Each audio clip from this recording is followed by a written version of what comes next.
Quantum represents 1.2 billion market opportunity, and it is expected to reach 850 billion in just 15 years by 2040. And so it's no wonder that there's so much interest in this technical and this financial revolution. And it certainly seems like everybody's trying to get a nice piece of this pie.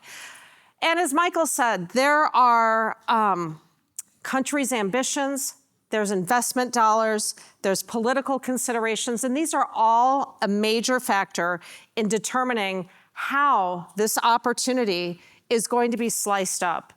And, you could say it's the new gold rush, it's the new, oil gusher, it's the new critical rare earth minerals land grab. I mean, this is what's happening out here in quantum, and it's really, really exciting. I think what we've heard so far today and what you saw in our panel description is that this is not just a scientific race, it's a geopolitical one. We see that in all areas of technology. And as you'll soon see from our panelists, one of them is my dear friend, Ivo Daalder, and he has described the need for a Manhattan Project for quantum development. So let me just, before I introduce the panelists, just wrap up by saying we at UL Solutions, we're a leader in testing, inspections, and certification for products globally.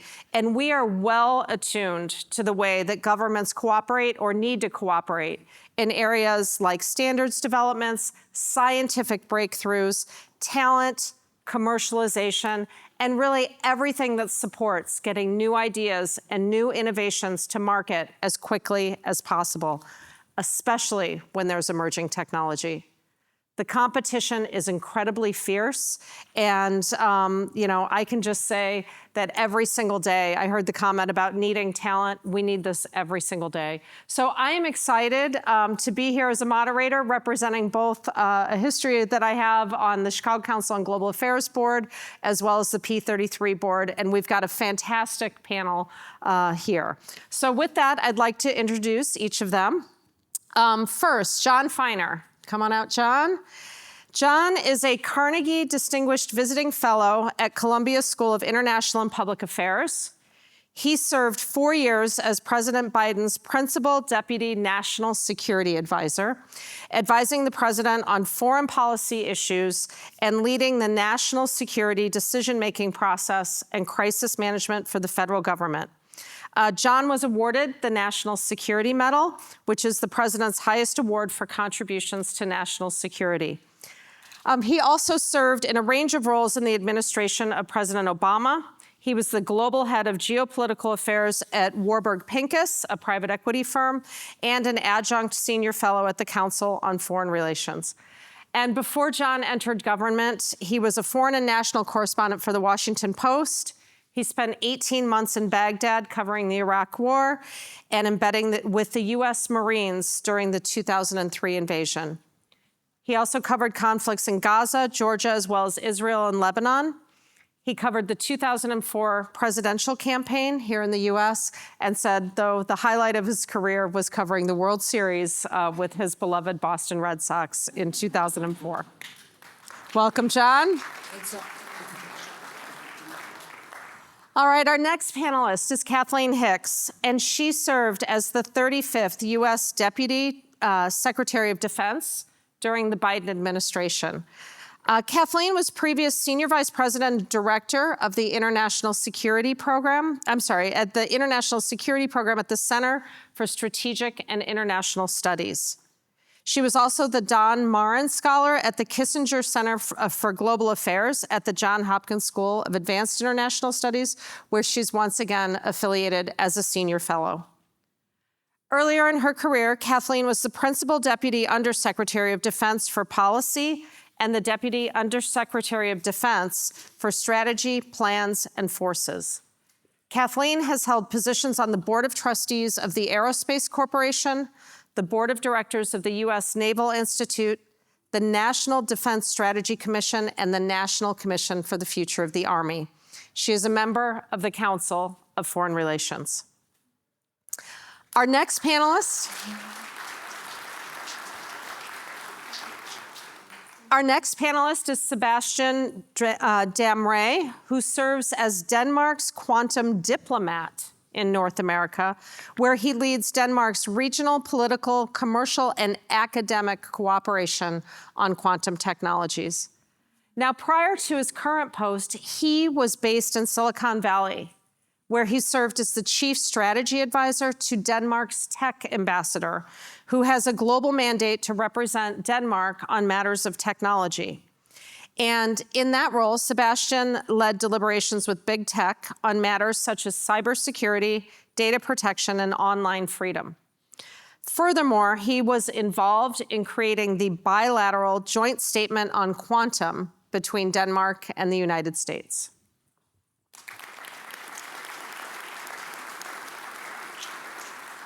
And last but certainly not least is Ivo Daalder, a senior fellow at Harvard's Belfer Center for Science and International Affairs.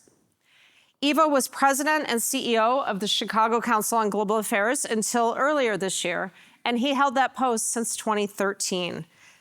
Before joining the council as president, Ivo served as U.S. ambassador to NATO under President Barack Obama from 2009 to 2013.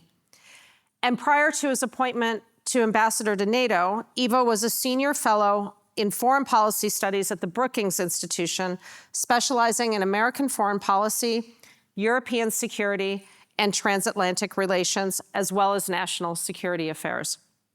Before joining Brookings back in 1998, he was an associate professor at the University of Maryland's Public School Policy and a director of research at the Center for International and Security Studies. He also served as director for European Affairs on President Clinton's National Security Council staff from 1995 to 1997. And I'm just going to add, and I know of all the places Ivo has lived in the world, Chicago is his favorite.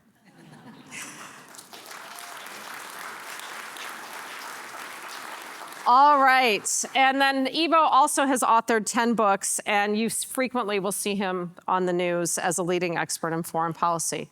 Now let's let them talk.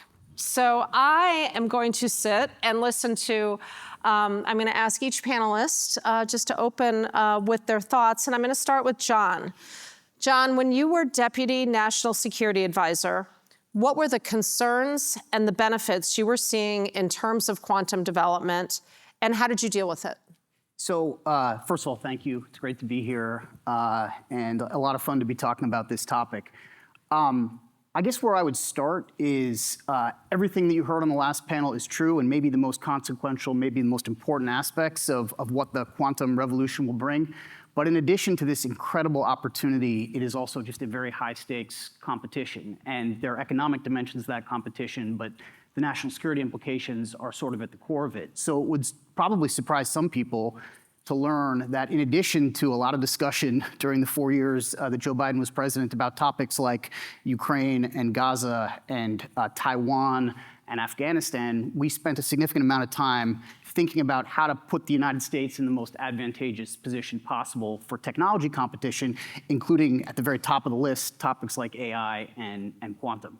We've got huge advantages in that competition. You basically heard about them from the governor about the city of Chicago. We've got a magnet for global talent. We've got the best research institutions on the planet. We've got the most dynamic private sector, but we also have some disadvantages vis-a-vis our primary competitor in this global competition, which I think, as everybody knows, is going to be China.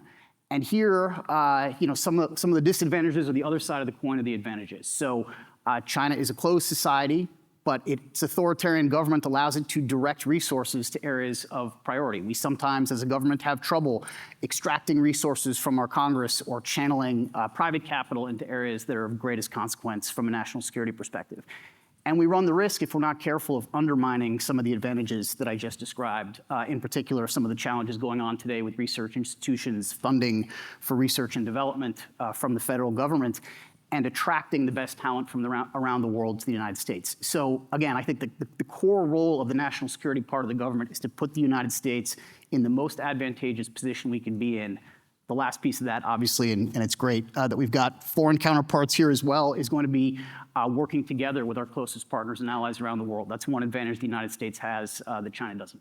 All right, we're going to come back to some of that. But Kathleen, We know we're going to get a great insight from you tomorrow on a panel that's defense industry focused. But give us an overview. Give us a little teaser of how you approached quantum technology when you were in the Department of Defense.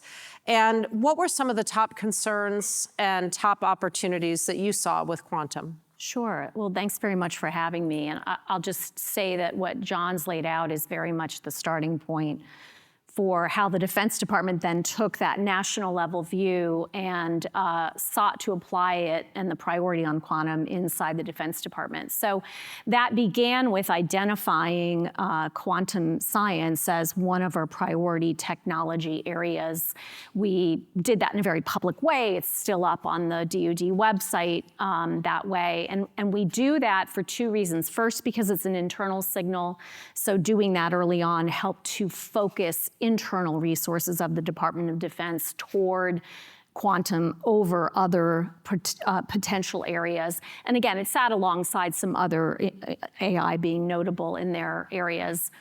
And quantum science was pulled out directly, but obviously it has applications across many other intersectional areas, materials, AI, I've already mentioned, biology, et cetera. So it was not only a way to flag the importance of research on quantum science, but also to think about its applications in lots of different areas that are important to the Defense Department. So that's the internal piece, driving our budget.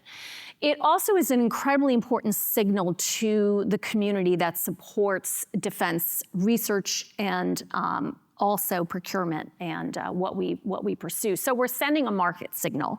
Now, our market is usually, for most things, and in quantum certainly the case, smaller than the commercial market. But that signal does have effect, particularly for those who are going to focus, let's say, research papers on national security topics at the intersection of quantum. So that's kind of how we approached it. We put a big investment there.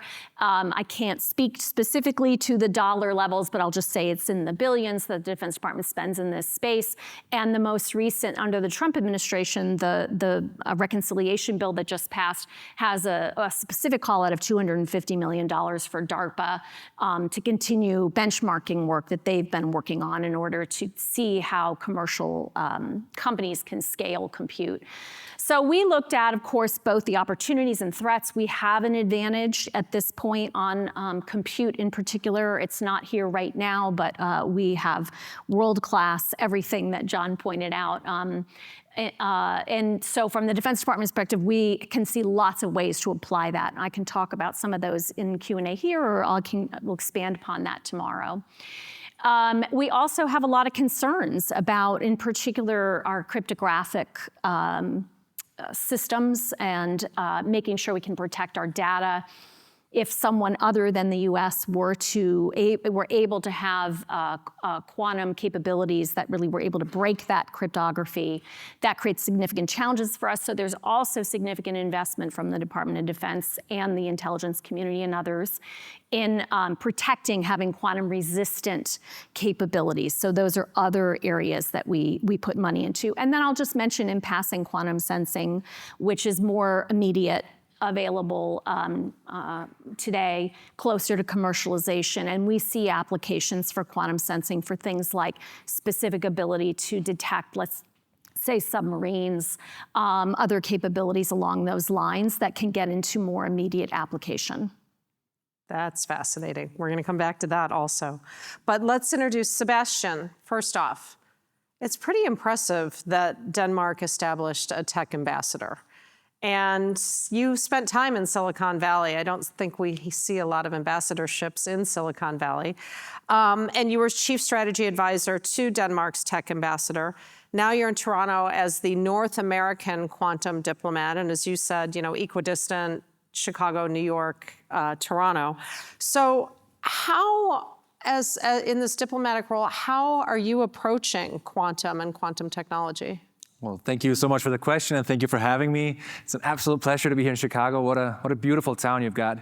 I would say that we start with the assumption that technology isn't just this neutral thing.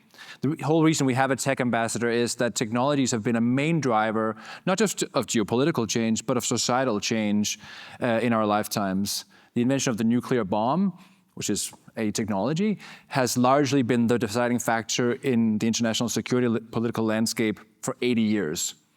The advent of the internet has done more to change the lives of ordinary Danes or Americans than most political agreements have. And so we start with the assumption that technology is a driver of change, and it isn't neutral. It is built by someone with some aim, some purpose, and who builds it, where it's being built, what it's being driven towards, how it's being funded, that matters a lot.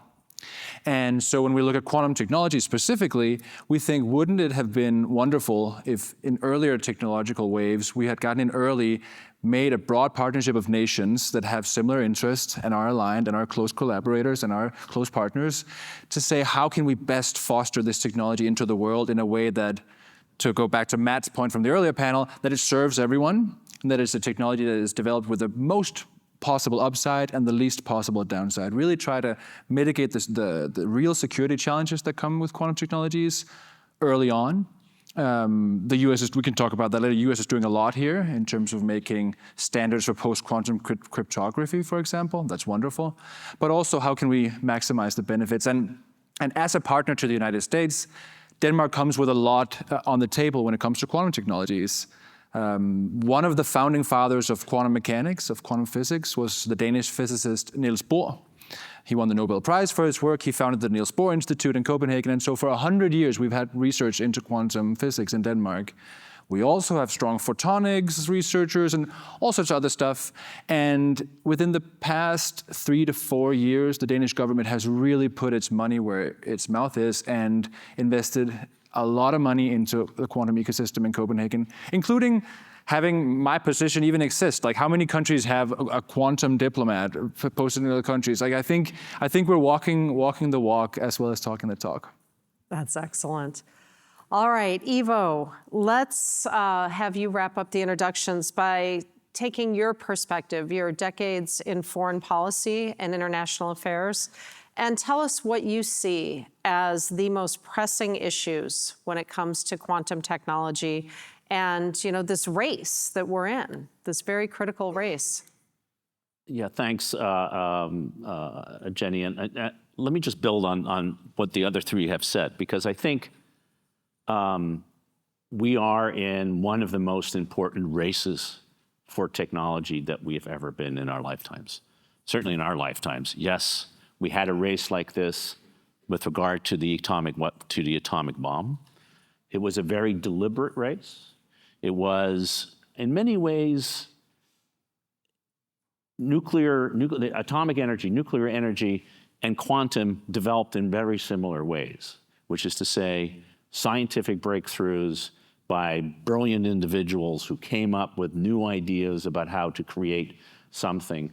And then the question is, are we going to do the same thing as we did with nuclear technology when it comes to quantum, or are we going to do it differently and let 1,000 flowers bloom? Because what we did with nuclear technology, when we understood that there was a point at which who got the bomb first mattered. Now, we were in the middle of a war with a regime that had committed extraordinarily atrocities. And so worrying about that regime getting the bomb before we did was a real motivating factor. Quantum is not going to be the same. The benefits are vastly superior to the benefits on the nuclear side, certainly, but the negatives may well be the same. And that's why it matters. It matters who gets that technology, understands it better, and not that you're going to be able to deny it to others, but to having it before and understanding it before others do is important. And that requires two things. And that's why I like to call this the Manhattan Project for Quantum, to think about it. The number one thing it requires is an understanding between three communities: the government, the private sector, and the scientific community, to work together towards a common end, which in this case is the development of the understanding and the development of quantum technology as fast and as quickly as possibly as you can. And in some ways, what's happening here in Illinois is a nucleus of this. The second thing, which is also true on the nuclear side, is international cooperation. We would, in the United States, not have been able to do the Manhattan bomb, the Manhattan Project, with an Italian, Enrico Fermi, who created the first nuclear chain reaction just a few miles down the road in Chicago, Niels Bohr, Einstein, and others. This was an internationally scientific enterprise. And so for us to figure out how can we harness the international cooperation that's necessary for us to succeed is absolutely critical, and which is why in the Biden administration, and John can talk more about this, there was this very concerted effort to work together with like-minded countries on the technology development and on the understanding of how government can not only foster the technology development, but also can regulate and make sure that the good happens quickly and the bad is controlled, to do that in a cooperative fashion. That's what is attractive about, or interesting about this issue. Very different than almost any other technology issue, including AI and the social media that we've seen, or even the internet, because the consequences of its development, as we've heard, are so vast and remind, I think, people like me of the nuclear age in the 1930s and early 1940s. So Ivo, I think it's interesting this understanding between government, science, and the private sector. And one of the key pieces that we're understanding is education. And I think about our Governor Pritzker, who was just here, and he has, great facility in being able to discuss, complicated topics around quantum. I was at the Quantum Exchange, I think last year. We had Senator Duckworth was there. So we have, some governmental leaders here in Illinois that understand it. But how do we broaden the aperture? And I'm going to ask Sebastian to weigh in on this also, to educate the political leaders and the private sector on these complicated and critical scientific issues. How should we think about that? So this is what this conference is about. Yeah. In a very fundamental way, when a number of us started talking about thinking through can we have a conversation that is not just scientific, that is not just where's the quantum science going? A lot of that is happening, but what's the implication from a policy perspective? And can we bring CEOs, and can we bring top government leaders, as well as scientists, all together for a detailed conversation like we're having here today over the next 2 days to begin that conversation? Hopefully out of that, we will have greater networks of people who all of a sudden discover that they have been either thinking about parts of the problem that is part of a future solution, or indeed go away and say, I had no idea this was happening. I now need to start thinking about it. And so I hope that this is the beginning not only of an annual conversation, but of a deeper conversation that really starts thinking about how do you bring these disparate communities together. And one of the great things about Chicago, which is unlike so many other cities in the world, not a one industry or a two industry town, it's a 100 industry town. That's what Chicago does naturally, bringing these communities together, and that's why I think it's so important that this thing is happening here today on this set of issues.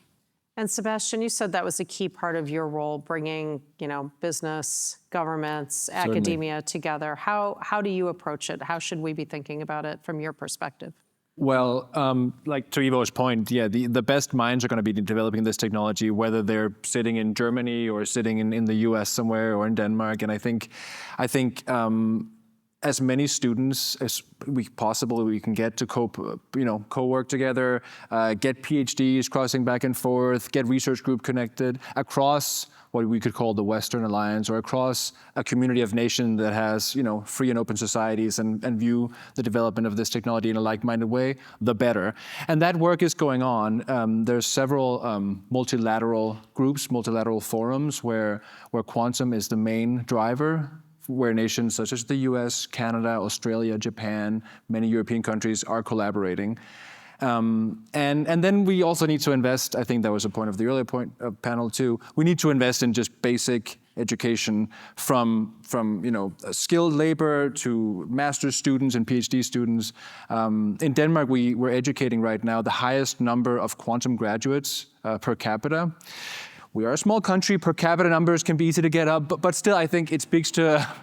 I'm not gonna sugarcoat it, but we're making new quantum-specific master's programs in our university almost every year within different specific fields of the quantum value chain. And I think that that's the kind of commitment you need to see from government to kind of to get the critical mass of people that know what this is and can develop this technology together. And John and Kathleen, there were two interrelated pieces that you both raised. And John, you mentioned, the competition and talked a little bit about the way that China approaches from a tops down. And, we see it in other industries. That the government very successfully decides that there's an application of a technology that they want broadened.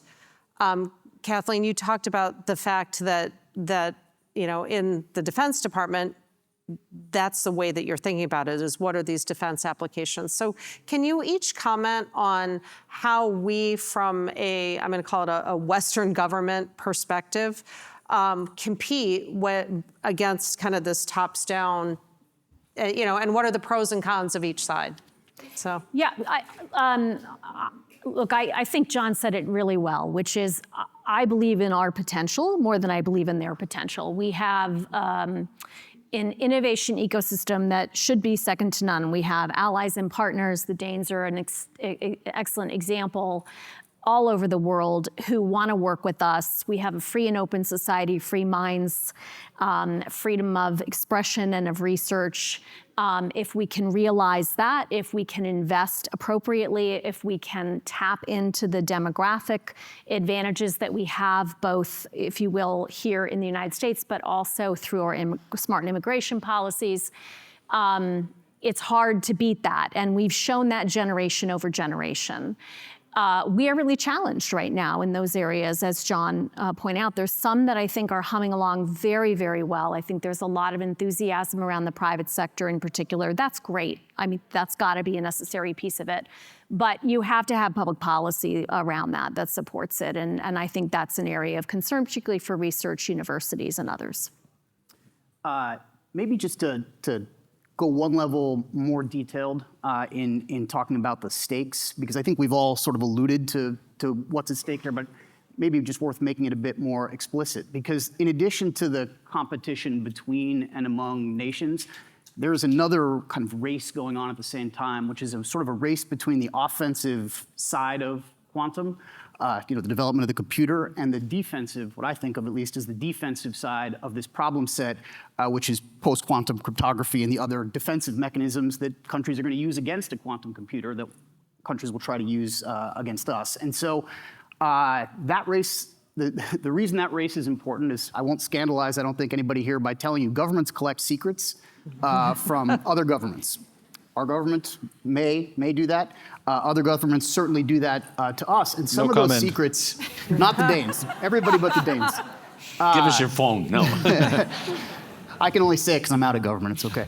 And some of those secrets we can read in real time the minute we get them. And some of those secrets are encrypted, and we don't know when we're going to be able to read them. But the big reason why there's a first mover advantage that Ivo described is because the first country that gets access to a quantum computer, an actual usable crypto analytically relevant quantum computer, will be able to read the secrets of other countries that they've been collecting for years. And the advantage that will give is enormous, and I won't go through all the implications of it. But that's what we're most worried about.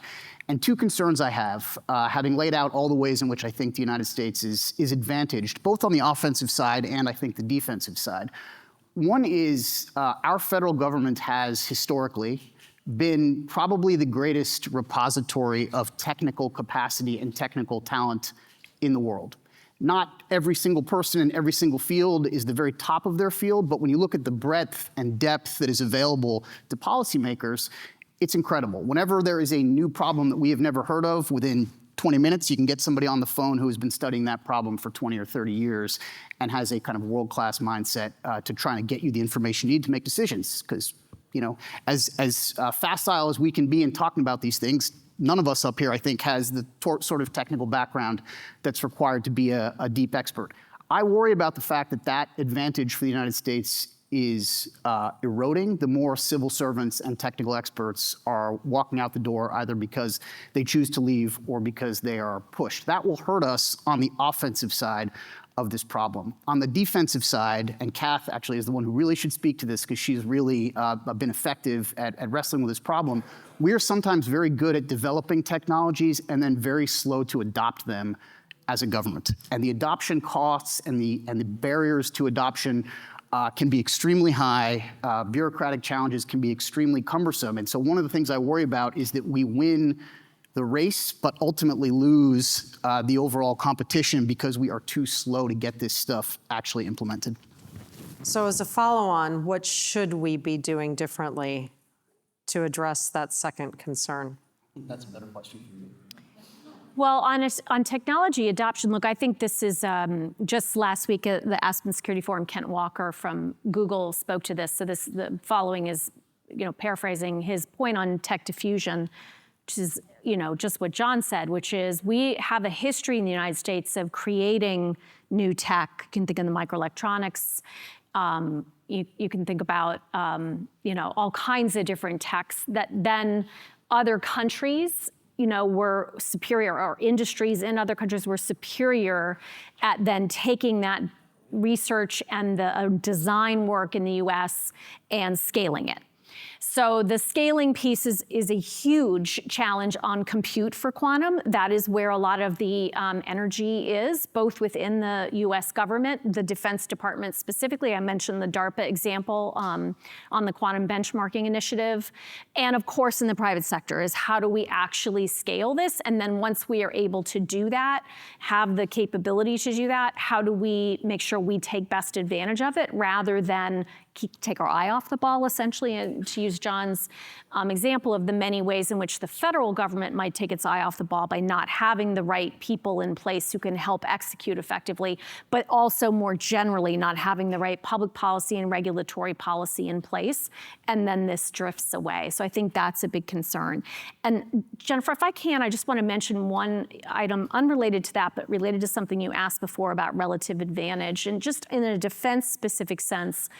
There really is, at the intersection in particular of AI and quantum, an inherent US advantage over, say, China or other state-controlled countries, where the way in which they operate their military is super centralized.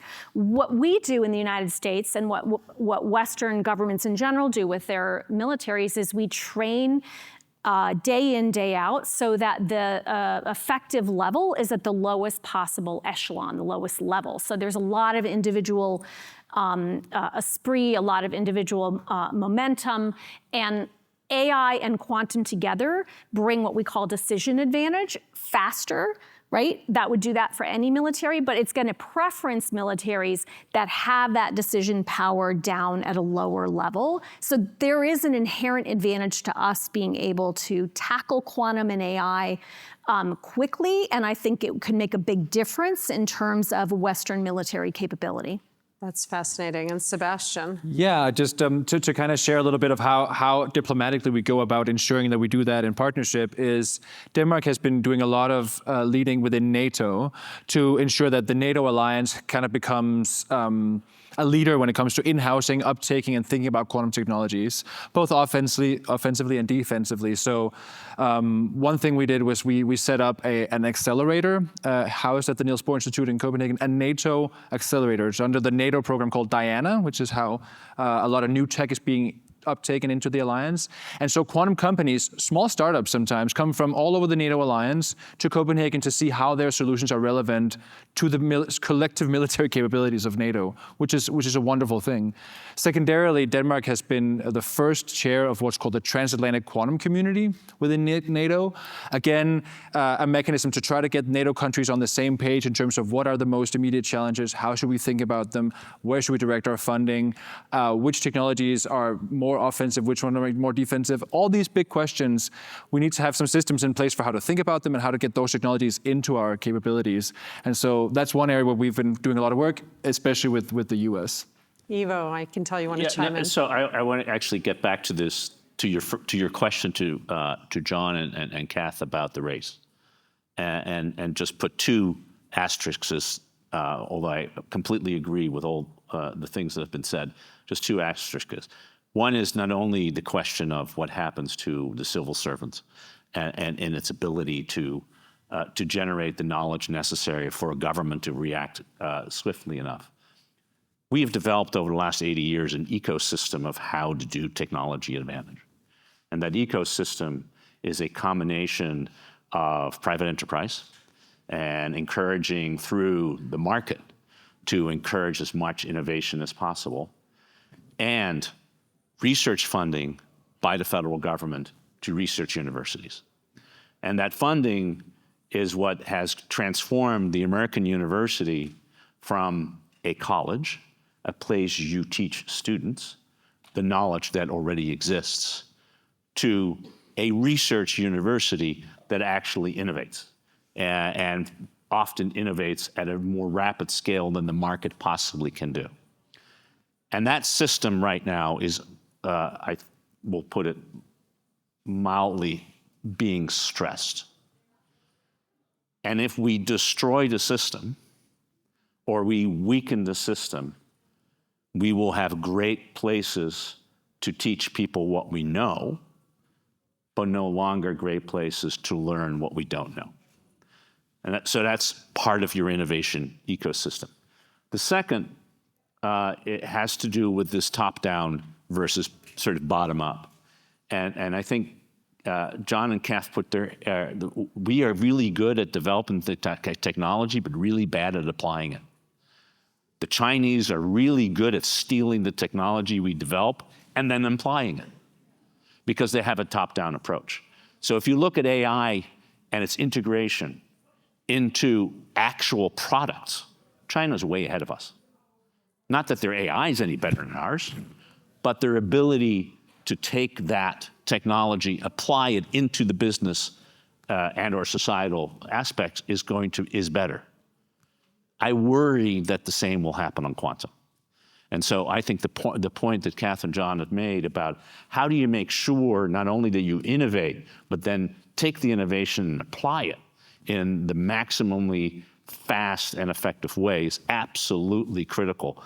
And to be frank, we may have solved the first problem, we really have never really solved the second problem as well as we could. So it was great. So we just have a few short minutes left, and I'm going to wrap up extending your comments, Ivo. History doesn't repeat itself, but it rhymes. That's what our fellow Midwesterner, Mark Twain, once said.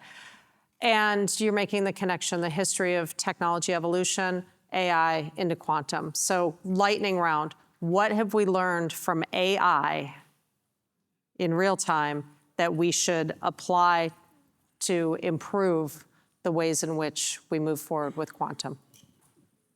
Want me to start? John? Yeah, so honestly, I think the most important thing is the interplay of the public and private sector. And if anything, in quantum, the public sector is going to have an even greater role than in AI. In AI, most of the core research and breakthroughs are coming out of the private sector, will be hopefully adopted rapidly by the private sector. On quantum, there is much more of a, I would say, a back and forth between the two and a collaboration between the two that's going to be necessary. And it's going to be just essential that we get that right if we are going to win these races that we've been describing. And I'll just give one other dimension of this rapidly, which is in the United States, much, if not most, if not the vast majority of our critical infrastructure is actually held in the private sector.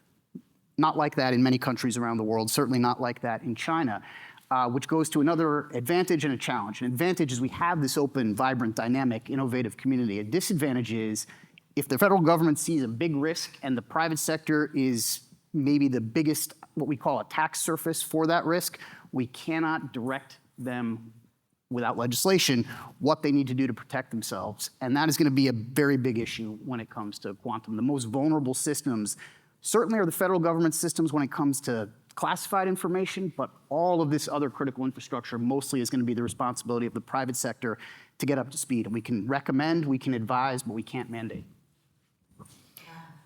Yeah, I think the takeaway is the first, they're going to have two. The first one is really around the ability to move a big area of technology if you can galvanize all sectors, if you will. And so to John's point, that's public-private, but also across the federal government. It's sort of honing and laser focusing all the different organizations that contribute. And certainly John at the NSC ran a lot of that. We have an Office of Science and Technology policy out of the White House that can really help with that. But trying to make the whole greater than the sum of the parts. I think the second thing I would say is a little more kind of in the regrets category, which is the policy often lags the technology. That's not unusual. It is, however, problematic.